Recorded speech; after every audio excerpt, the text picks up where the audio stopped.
If your community is not well, then you are not well. Alexia Salvatierra is an organizer, activist, and pastor whose career has shown how individual thriving is intertwined with collective justice. With respect for marvelous human complexity, she's encouraging us to get out of our heads and into our bodies and emotions, and is inviting us to compassion for the marginalized, and to ground our spiritual health in our connectedness to the human family across cultural and economic lines. What does a healthy community look like? This beautiful image of being unafraid, of everybody having what they need, of everybody having opportunity to reach their dreams, of everybody being able to take care of themselves and not having it taken away from them. All of those are part of the vision of a good life, right? It's not just an individual good life, it's a communal good life. Concertación, if you were just literally translate it, means coming into harmony. And the way that it works in our communities is to hear somebody else with your heart. You hear them from the heart. And when you hear them from the heart, you spontaneously shift. You are automatically standing on common sacred ground, and you just shift generously. I'm Dr. Pam King, and you're listening to With and For, a podcast that explores the depths of psychological science and spiritual wisdom to offer practical guidance towards spiritual health, wholeness, and thriving on purpose. For those of you seeking your way and your role in this chaotic world, this conversation offers deeply felt and practical insight into the we that begins well-being. Alexia Salvatierra, my wise and wonderful colleague at Fuller, the dean of Centro Latino, professor, pastor, activist, dancer, and I would say social healer, not only offers insight to the dis-ease that so many persons across ethnicities and socioeconomic classes face today, but she also offers solutions to moving forward and growing more whole as individuals and societies. She vividly makes the point that if your community is not well, then you are not well. Thriving is collective. True spiritual health enables us all to flourish. Alexia offers practical insight into how to be you in a purposeful and healing way. Prayerful wrestling, collective listening, and discernment calls us forward to a path of action. Alexia is holistic. She affirms the wisdom of the body. She highlights culture's over-biasing the power of the mind at the expense of listening to the heart. There is a collective cost when we fail to attune to suffering and joy in our bodies. She encourages us to listen to what troubles us, to attune to our anger and pain as signposts to injustice, and to point toward a path to purpose. Fully immersed in the complexity of community conflict and differences. In her work as an activist, she has supported fractioned communities to reconcile through the power of a shared dream. In this conversation with Alexia Salvatierra, we discuss the unique wisdom that Latino culture brings to spiritual and theological conversations about thriving in spiritual health, the complex, communal, and collective nature of thriving, how her theology as a Lutheran pastor was formed by compassion and concern for the poor, the challenge of Western Christians to see beyond individualistic rationality and the atomic unit of the self when thinking about wellness and thriving, the transformative potential of a common dream to unify and reconcile, the power of beautiful stories that are deeply connected to truth and goodness, and seeing relationships is not just an end goal of thriving, but a means to thriving. Alexia, my dear and highly revered colleague, I brought you on the show for your passion, your wisdom, and your insight around spirituality, justice, and community, and these being essential to a true understanding of the good life. You bring to your work a beautiful dimensionality. You talk about the importance of faith and also social transformation. Yeah, I became a Christian when I was a teenager in the Jesus movement, so I am that old. And basically all my Christian life, a core part of my calling has been engaging the church in what we call integral mission, which is the full integration of spirituality and social transformation. I wanted to start with Alexia's sense of purpose. What drives her theological vision and sense of calling in her work of community organizing, and then connect that to her definition of thriving. She tells the story of an evangelical response to liberation theology, a movement that takes seriously the unjust suffering of the poor and marginalized. So the phrase misión integral comes out of Latin America, and it came out of the evangelical church as a response to liberation theology. That liberation theology was the first theology in Latin America to take really seriously the intense and unjust suffering that most people in Latin America experience. And to say, God is with these people and we have to see through their eyes in order to see all that God is saying to us. So that was at the heart of liberation theology, was this shift in perspective. Whose eyes are we seeing through? What questions are we asking? Well, evangelicals like René Padilla, Samuel Escobar were really deeply convicted by that. So they said, wow, we also really need to be responding to this reality that we live in. We need to not see it through secular eyes. We need to see it through Christ's eyes. And Christ has this profound compassion and concern for the poor. They really said, well, what does it mean to approach this from an evangelical perspective? And it meant clearly don't throw out evangelism and don't throw out spiritual discipleship. Integrate that with social transformation as integrated as the body and the soul.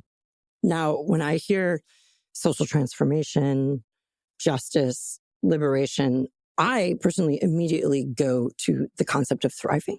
And as we get going in this conversation, I'd love to hear from your perspective how you might think about the word or how you might define thriving.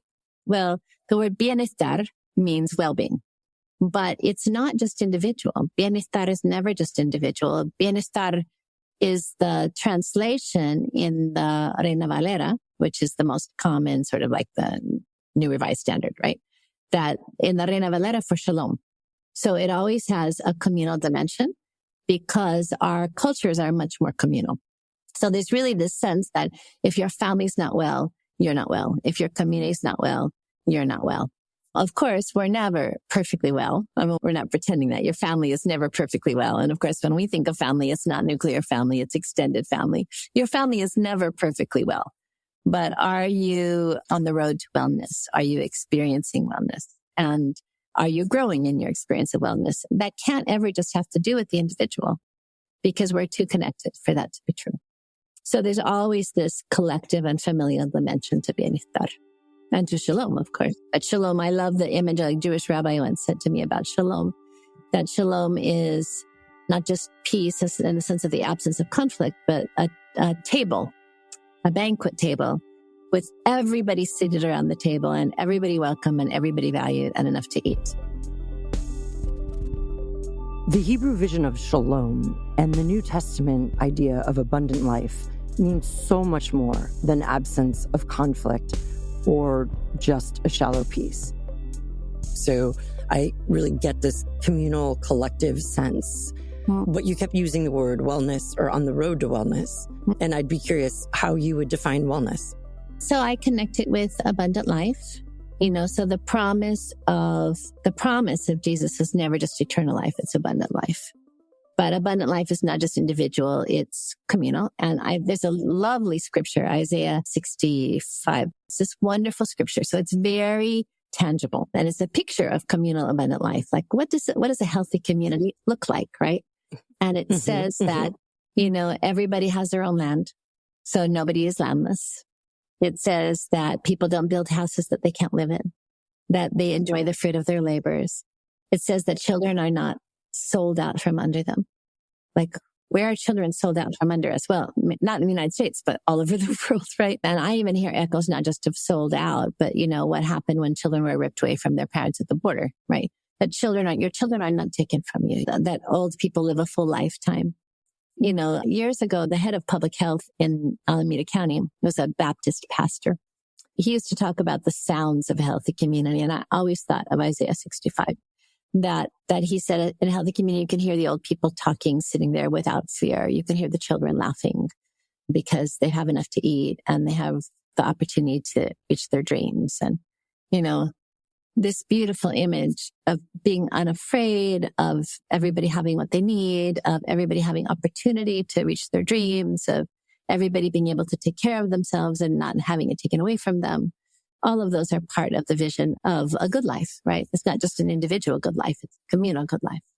And I love marrying that with the image of the table that you offered with Shalom, of this gathering and this festivity and this feast of abundance and being able to enjoy together.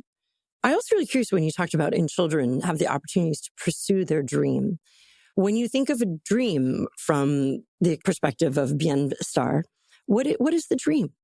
When you say dream, I think of a peace process in El Salvador and Guatemala that I would share about. I think of the use of a dream to unite and inspire us, right? But I think that when I think of what children dream, I think of the body of Christ, that this image of the body of Christ is that every part is able to play its part and every part is valued and every part is coordinated. So, that's what every child wants, is to be able to give their gift and to be recognized and to be valued. And in fact, part of what I love about the concept of the body of Christ in Corinthians is not just that every part is valued, but it says, give more honor to the parts that have lacked it. It says, so that there will be no dissension in the body, but that every part will care equally. Because if the goal is for all the parts to be equally valued in this world, you have to counteract the natural bias that makes us value, the lifestyles of the rich and famous, not the lifestyles of the poor and unknown, right? Makes us value people who are at the center more than at the margins. So Paul says you have to intentionally value the people more at the margins for everybody to end up equally valued. And that's the body of Christ image. And I think that's what we all want. We all want to belong, but we want to belong for what is our specific gifts. What are our specific gifts and passions? I think of Frederick Buechner saying that vocation is where the world's deep hunger and our own deep gladness meet. That's when you find what you can contribute, the part of the body you are. That's how you experience yourself. But you don't just experience yourself in that way. You experience yourself in the community in that way. That what you have to give works with what other people have to give, and it all creates synergy. So it's more than the sum of the part, and it's valued. Absolutely. I very much appreciated the theme of the collective and the mutual reciprocity, which is a word I use a lot in my work as a psychologist, of the mutual give and take, that it even shows up in children's dreams, as you articulated it, that they are a part of something where they can contribute uniquely out of who they are. That collective sense. I think in many white contexts, dreams are hyper personalized. People are dreaming for themselves and their own success and their own career. And inherent in what you described, essential to that, was the connectivity and the contribution to a greater whole. That is so through and through part of your worldview of shalom, thriving, the good life, dreams, bienestar. Alexia wants to lift up our moral imagination to dream of a just society. But history is showing us the realities of struggle on the road to shalom and collective thriving. Reflecting on trauma and the unjust suffering of the marginalized, she points out the importance of a sense of agency to combat hopelessness. That I think of Christianity as the way, right? Hodel, that was the original definition, the way. I'm what I call Luther Costal, that I'm Lutheran theologically and I'm charismatic. So I'm Luther Costal with a big dose of, Misión Integral.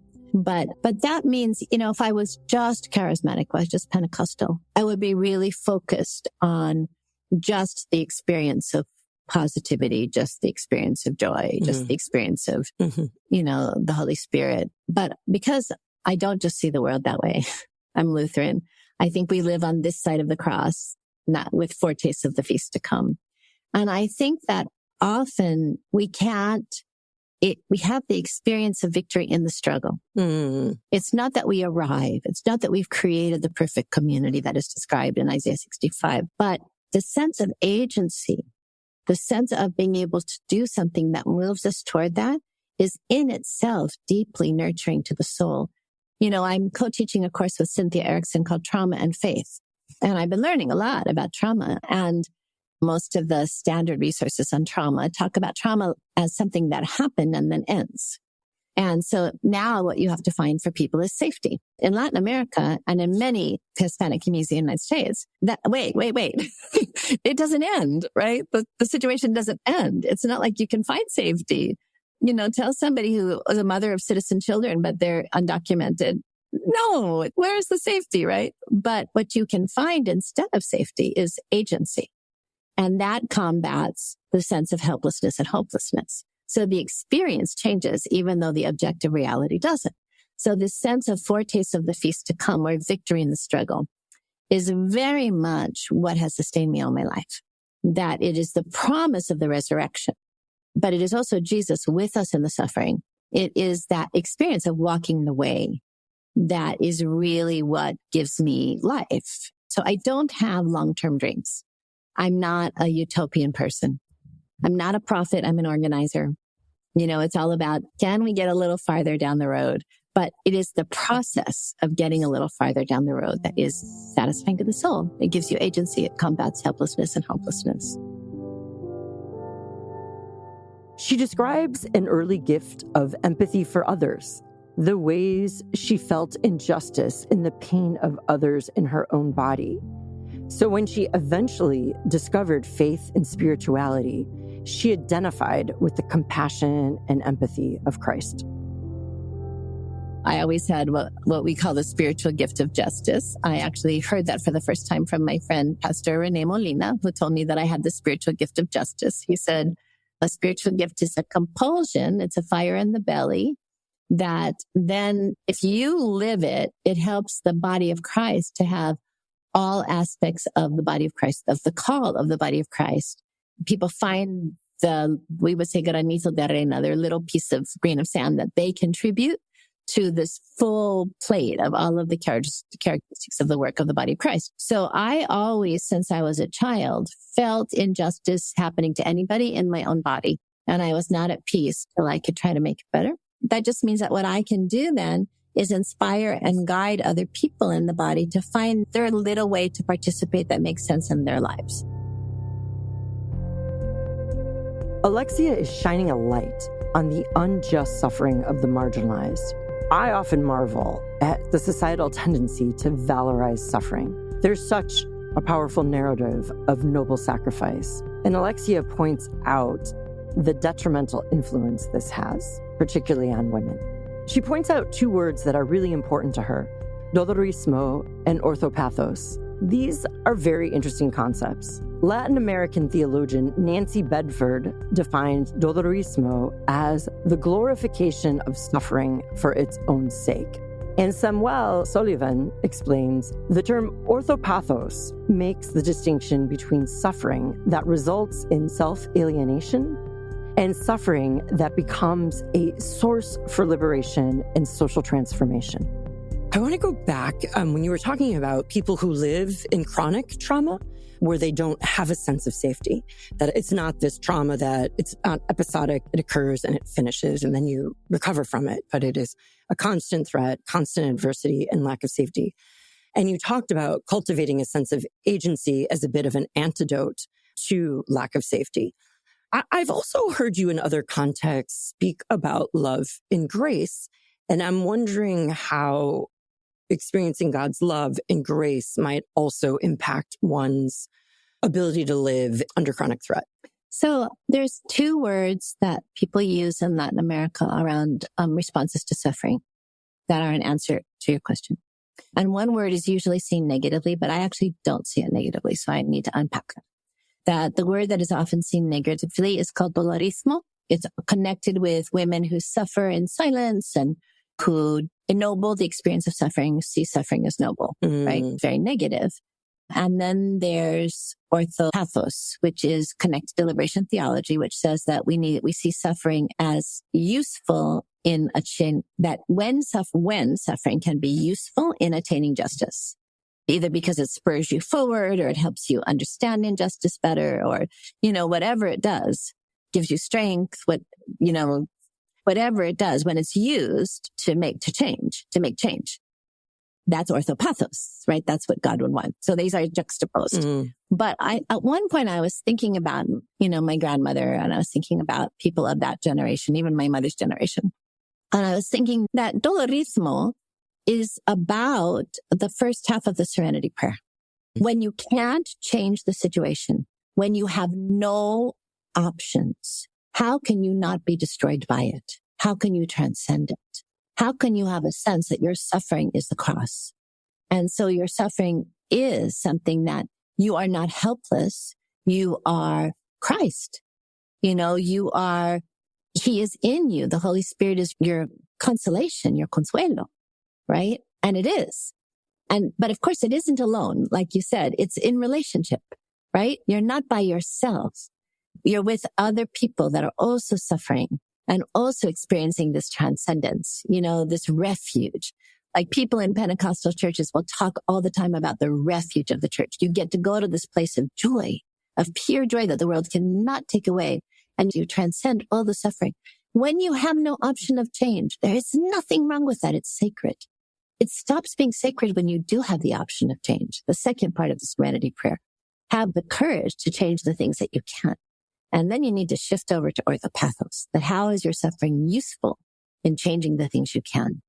And of course, what is the third part of the Serenity Prayer? It's the wisdom to know the difference. I feel like God is with us in both sides, in both of those places. And I also think that those places are not static.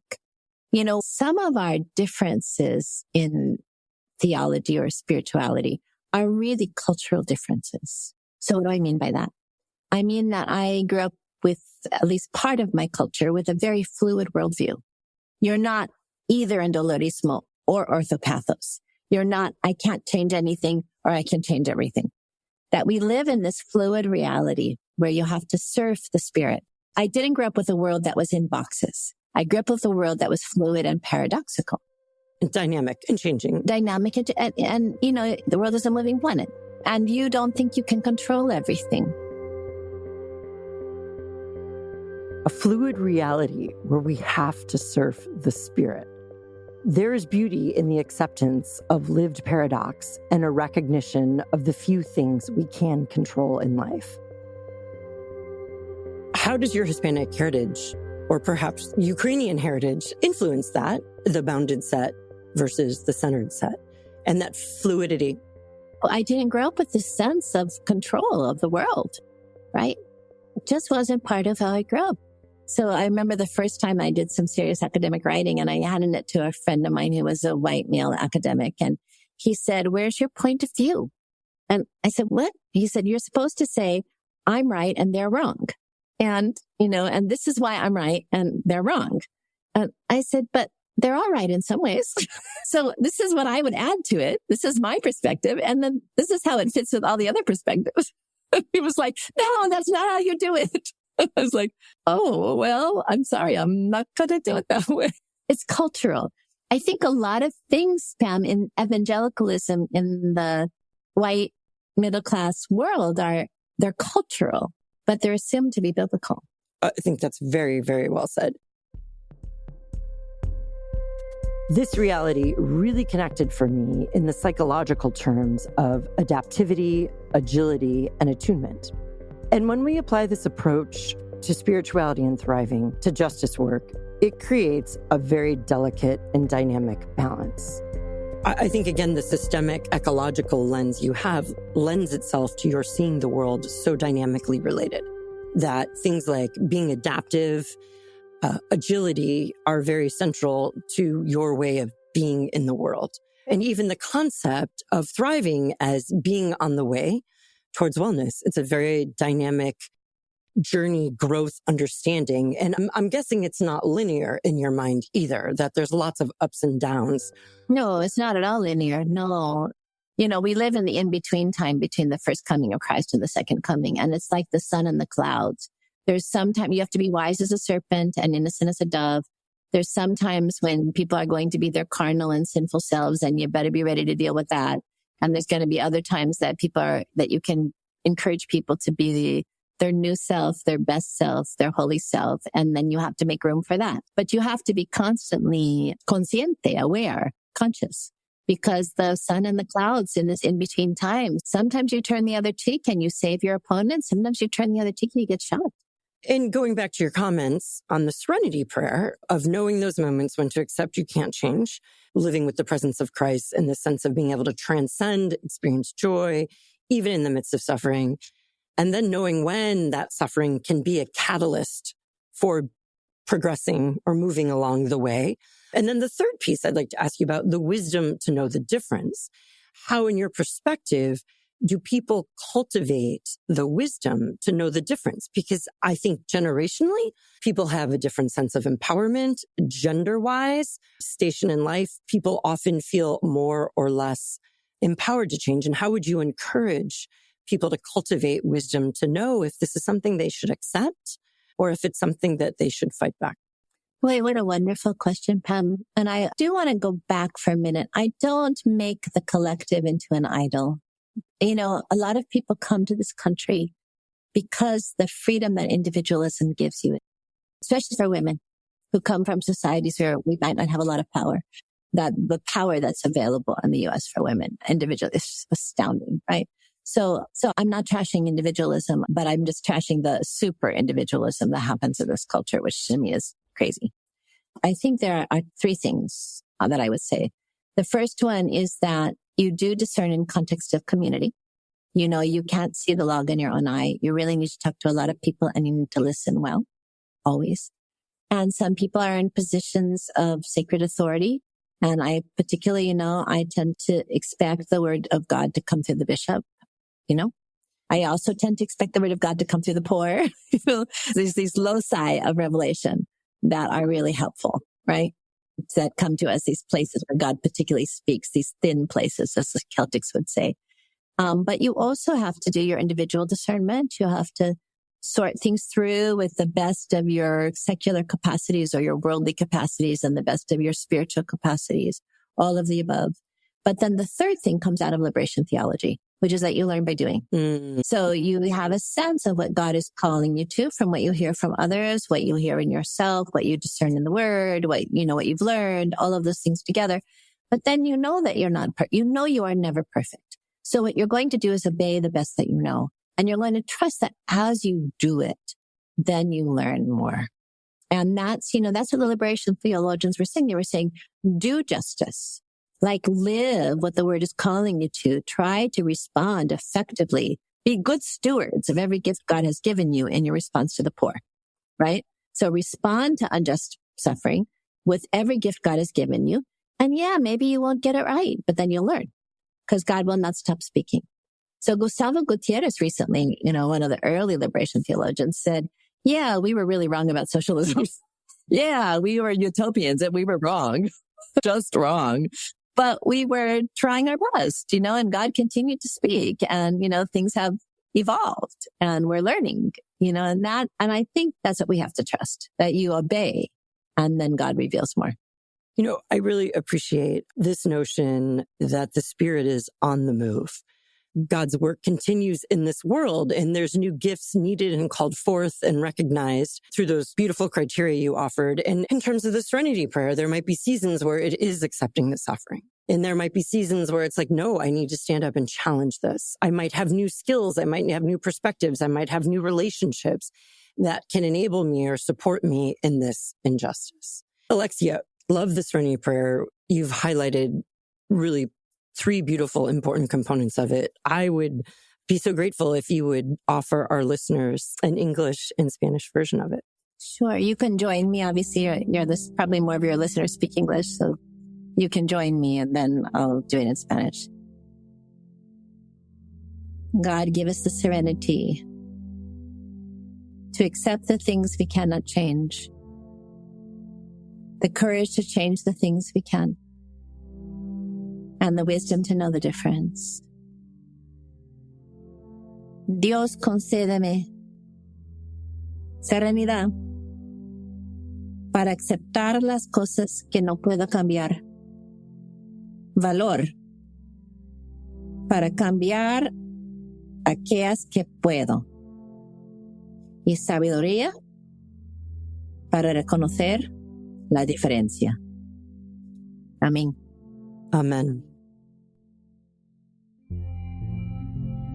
Alexia told me a story about coming into harmony, a beautiful metaphor for justice and thriving in spiritual health. And it leads us to a very practical exercise. Alexia calls it the dream exercise. And it draws together individuals into a common imaginative understanding, a common dream. Alexia, you have alluded to your time doing quite a bit of work in conflict resolution. We've been talking about the significance of empathy.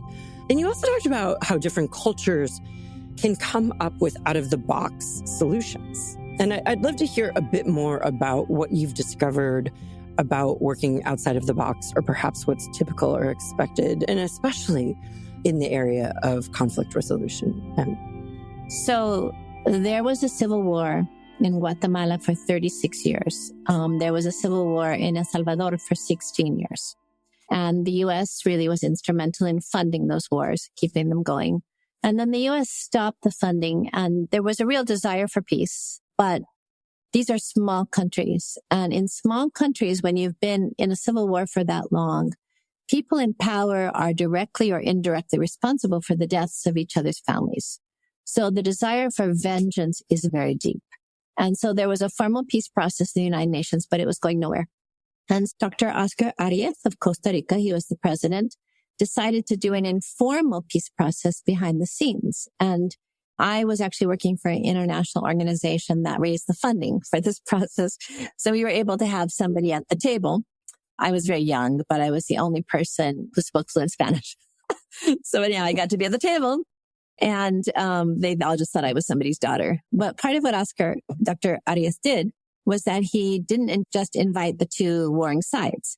He invited the top leaders of every sector of society. So the top business leaders, top academic leaders, top union leaders, political leaders, the mothers of the disappeared, civil society, they're all in the room together. And you can imagine the tension in that room. It was horrendous. It was horrendous. And then Dr. Arias did something very surprising. He handed out little cards, and he asked everybody to write their dreams for their country in 20 or 30 years. And they had to put their dreams up on the wall. And as they did that, the room changed because their dreams were similar. You know, everybody wanted prosperity, peace for the kids, you know, a life for the dreams for the kids, you know, all those things. And what happened, the change in the room, was that the potential for the future became more powerful than the pain of the past. And then they were able to move on, and they were able to end up with decisions, conversations that led to decisions that were reflected in the formal peace process not very long afterwards. So Oscar Arias' work did make the peace agreements possible. And then, but there was a word that they kept using through all those days, right? That after that first initial experience, called concertación. I had never heard that word before. But I began to notice what they were talking about. Concertación, if you were just literally translate it, means coming into harmony. And what struck me was that what they were doing, what started with that moment of getting the potential for the future, if they work together, is that what happens in concertación is not what happens in negotiation. So negotiation is, you know, you get part of what you want, I get part of what we want, we meet in the middle. That's a compromise. There's no word for compromise in Spanish. Compromiso means commitment. It doesn't mean compromise. But it's not because people don't compromise. It's because it's a different process. Negotiation is used in business. Negociación, it's a word. But personally, you actually use concertación. And the way that it actually works, and the way it was working, I saw it working, and the way that it works in our communities, is that what happens is you hear somebody else with your heart. You hear them from the heart. And when you hear them from the heart, you spontaneously shift. You are automatically standing on common sacred ground, and you just shift generously. And when I was listening to it and thinking about it, I thought about the way that people do going out to eat in a restaurant differently in the white community and the Hispanic community. And in the white community, people divide up the check, right? Okay, this is what you spend. This is what I spend. In the Hispanic community, you say, okay, I'm paying for everybody. And then next time somebody else is going to pay for everybody, right? Because it's about generosity. It's about, okay, I get you. I'm coming to you. Don't worry about it.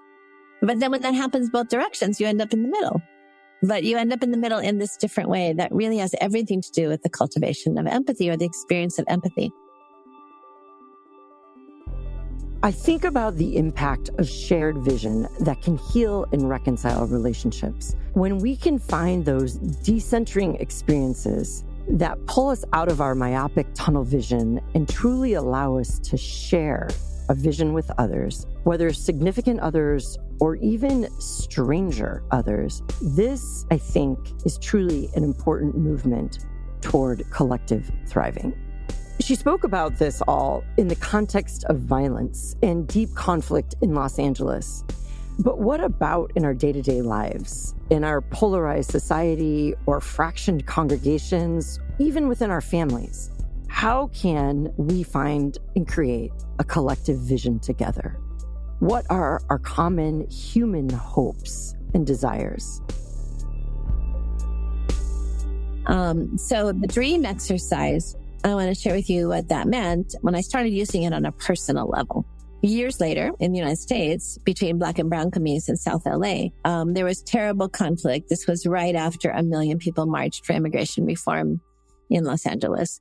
And some of the old guard leaders from the Black community held a meeting, just African-American leaders, and they invited the Minutemen. So that just tells you something. The Minutemen from the border are the anti-immigrant forces. That tells you about the level of the tension that was happening. That tension was real. And so the mayor at the time was working on it. He brought together people, but he brought them together transactionally. He didn't want to involve the religious community because he thought we were divisive. So he brought them together transactionally, and it fell apart in minutes, because when there's real hostility between people, you feel ripped off so easily. You feel like the deal's not fair. So we said, let us do something. And we brought together a bunch of people who were leaders, a lot of clergy, lay leaders and congregations. And I was saying, let's do the exercise. Let's do the dream exercise. So we did the dream exercise. People put their dreams for South LA up on the wall. They were very similar, but it didn't completely work. And so the leaders, we were like sitting back, we were like on the break, like, what's going on? What's going on? Why is it not working? And we realized that as poor people, we have trouble believing that our dreams can come true, period.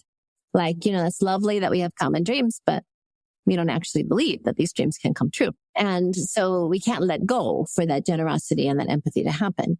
And so what we asked people is we asked them what God's dreams were for South LA. Did they have a scripture? Did they have something that told them and were God's dreams the same? And as people began to do that, there was a laughter that went through the room. And I think of it as a laughter of Sarah, that it was too good to be true, but it was true. And then everything shifted and the coalition developed that then, did amazing things together. But that moment of getting that it was possible to find a common dream that could unite and inspire us and we could actually work on together, that opened the doors for this sort of concertación experience where people began to be generous with each other, spontaneously generous, and cultivate that kind of empathy. I want to just share how I used it on an individual level. I was working with a couple in my congregation. And of course, we didn't have therapists in my congregation, my Spanish-speaking congregation in the Central Valley. It was farm workers. There were no therapists. So I was trying to help this couple, and they had been having the same fights forever. And they were really dug in on their fights. And at first I was trying to help them with negotiation, what I learned in pastoral care class, and they would all nod. They would both nod, and then they wouldn't change anything. And then I finally talked to them a little bit about the concertación process. And I said, just stop. You're just going to listen to each other from the heart. And it just shifted. They were like, oh, I'm so sorry. Oh, I'm so sorry. I didn't realize how I was hurting. Oh, we don't have to do it like that. We can do it like, it was just really powerful to watch. And I remember thinking, I know this works in my community, but this is something that I think might be useful for other communities, might be a gift that we bring. Absolutely. I think that's super profound. I mean, there's so many things that I'm hanging on to in what you said, that enabling people to encounter each other from the heart, having empathy. And I think that starting by finding a common dream is really helpful. That can unlock the capacity. When at the very beginning of our recording, when I asked you about the role of dreams, like dreams for children, you said, well, one role is dreams unify people. And I think that's absolutely beautiful. In my own personal work, I'm very obsessed with telos as kind of God's goal, purpose, dream for humans. And I find that as a very uniting concept for people, that we can all get on board with God's purpose for us. It's hard to argue with the dream. I think that's so powerful. And you also said earlier on that, I think you said, hope for the future, hope for the dream outweighed the pain of the past. And that by sharing this dream, people were able to let down the weight of the past, that pain, because the hope was more profound. But then yet in South LA, they didn't believe in their dreams, or they actually didn't have hope that their dreams could come true. It didn't work until it was God's dream. Mm-hmm, that's right. And then that hope was empowered. That's exactly right.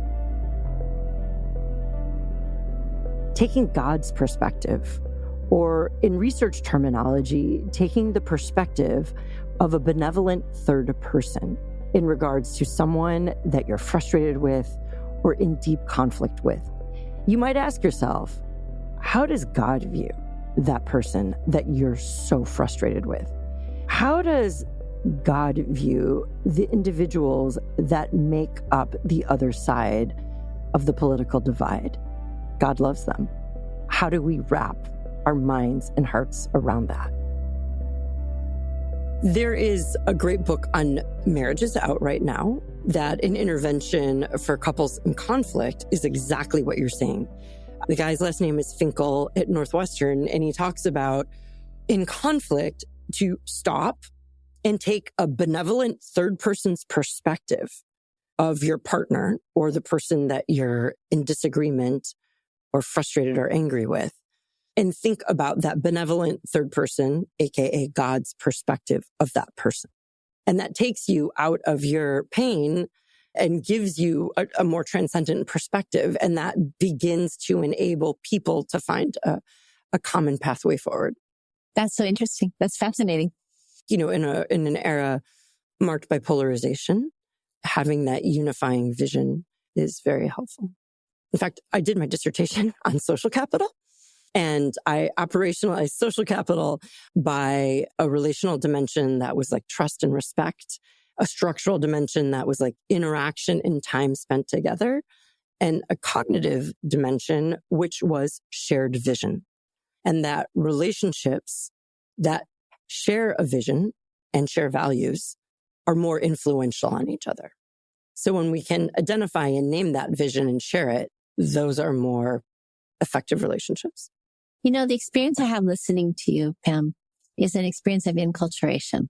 So let me unpack that. It's the same experience I have working with Cynthia too, is that the Jesuits in the 1500s went to Asia. They went to Japan and China. There had been no effective missions in Japan and China before the Jesuits. The Jesuits were very smart guys. And when they got there, they went, oh, this culture is at least equal to ours, if not superior. And so they became as Asian as they could. And they were accepted, and they were able to bring the gospel. And they were able to bring also their Spanish culture. They were able to bring what was good about their Spanish culture. Well, they developed coming out of that. You know, they did it for only 100 years because then the new Pope cracked down and said, you guys are acting Japanese and you're not preaching the gospel. And then they got kicked out. But anyhow, they coined this word, enculturation. And then my understanding of enculturation, as they understood it, is that if we talk about the truth, that makes our lives better. Maybe we talk about beauty a bit. Orthopoiesis, of knowing God, not just through minds as you are an academic, but through beauty. And how does that factor into your sense of spirituality and this thing of thriving that we're talking about? So, you know, orthodoxy is knowing God through, revealed intellectual truth, right? Early on in liberation theology, they went from orthodoxy to orthopraxis. Like I was talking about earlier, that you know God by obeying, you know God by living it, right? By living the way of Christ. That's how you come to know God. But then, people are very creative everywhere in the world, and including Latin America. And so people kept experimenting, and that's how we ended up with the orthopathos, which was Samuel Sullivan came up with that. He was from Puerto Rico. But it went all over the place. But then young people, I was recently in Latin America and I was listening to some young theologians. So they were all talking about orthopoiesis. I was like, well, what's that? And that's knowing God through beauty. And, anybody who goes, just even across the border, you go to Mexico, one of the first things that people from this country say is, look at all the colors of the houses. The houses are magenta and aqua and, like children. It's just an understanding of the joy of los colores, of all the colors. There's this wonderful children's song, De Colores, that Cesar Chavez made the anthem of his movement, meaning that all these different colors are such a gift, right? The vibrant gift of colors. And, I think there's a particular sensitivity in the Latin American context to the importance of beauty. I think it's very connected to what you were saying earlier, that people are very much in our bodies and very much in all aspects of our bodies. And I think there's some connection with that and appreciating beauty. But certainly this idea that God comes to us through beauty, I think, this is named in Latin America, but I think it's also true of young people in the U.S. I really experienced like Generation Z and some of the millennials. My daughter's on the border between those two, but that they're all artists, right? All of them are artists, and they don't trust orthodoxy at all. They trust orthopraxis, but they also feel like, they live so much of their lives on the net where there's no praxis really, where who knows what's happening, who knows what they can trust. But somehow this orthopoiesis makes sense to them. I'm going to go out on a limb on a question. We often think of the transcendentals of truth, goodness, and beauty. And in an era where there's really different understandings of truth across, at least the United States, people seem a little less concerned with what is good and right and moral. I wonder if youngers are appealing to beauty as, a transcendental because truth and goodness are potentially so obscured in this era. Yeah, I remember a conversation I had just a few weeks ago.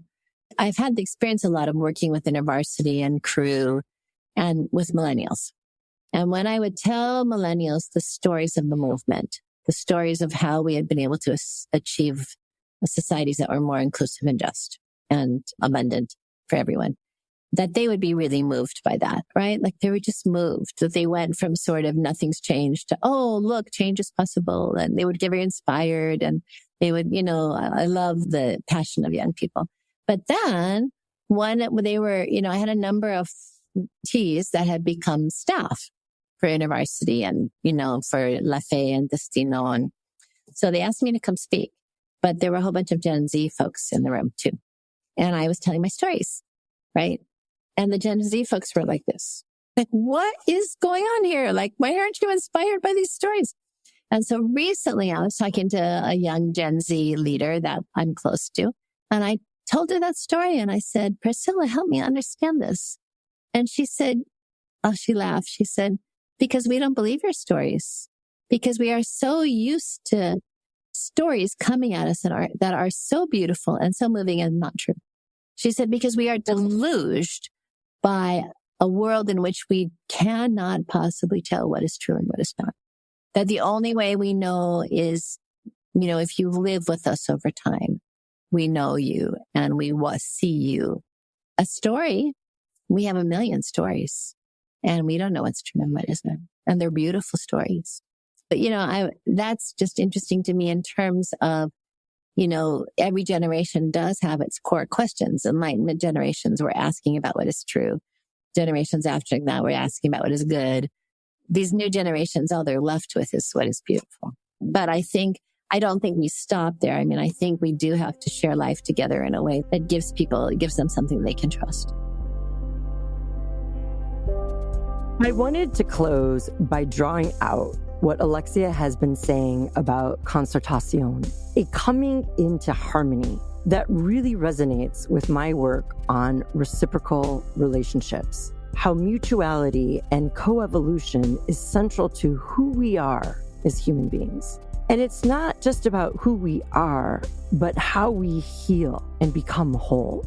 Reconciliation is a process of longing for the wholeness of the other for their own sake. And what I love and deeply appreciate about concertación is that it goes so far beyond the transactional relating that so undermines relationships. and keeps them from growing into collective wholeness and also individual wholeness. So that relationality, going back to where we started in this podcast of how interconnected we are. Yeah. We talked a lot about this process of thriving, of being on the way towards wellness, of being this collective sense of wellness where we all can participate out of our uniqueness and be interconnected. I'd love to hear your thoughts on how relationships and community are part of the way. So not just like the ends of thriving, but how are they also the means of thriving? How do relationships shape us and form us in our journey towards wellness? Yeah, so interesting. So Adrienne Marie Brown is one of the new thinkers in the universe of community social transformation. And she talks about what kind of relationships we form that are nourishing. Not all relationships, not all community is equally nourishing. What are the kinds of relationships that nourish us? And she uses a lot of metaphors from nature. How do mushrooms work? How do trees work? It's really very interesting. And a friend of mine, Peter Heltzel, writes about revolutionary friendships. What are the relationships that bring us health, that help us to thrive? And one of the aspects of those relationships that they both talk about is that they're relationships where we are accepted as we are. They're grace-filled relationships. And I want to underline this because we're a very graceless society. A society at war is a graceless society. But they have to be grace-filled. They have to be relationships where you feel completely accepted as you are, but also where you feel constantly called forward to become what you're meant to be. So there has to be this inspirational and challenging quality to the relationship. And the only way those two can be combined is if you really learn the ongoing process of reconciliation. That reconciliation is a process where you are called forward. And I think that's why I wanted to have the conflict, without really thinking it through, wanted to have the conflict resolution conversation. Because if you don't practice these processes of conflict resolution in community, the community will fall apart. C.S. Lewis says it's not in the peaks that we grow, it's in the troughs that we grow. It's as we work through the hard things together, that relationship is formed, that we trouble with and for each other. And I feel like we're in a society that's very instant. We're so ready not to do that work. Love is made by working through the hard places together, but working through them together in a way that really is focused on reconciliation. The Navajos talk about opponents instead of enemies, that enemies are out to destroy each other and opponents are, they're through the wrestling, they become something better. So it's like these processes of reconciliation. The Truth and Reconciliation Commission in South Africa really brought that country forward on so many levels from what they had gone through. These processes of truth and reconciliation that we go through together that really take commitment.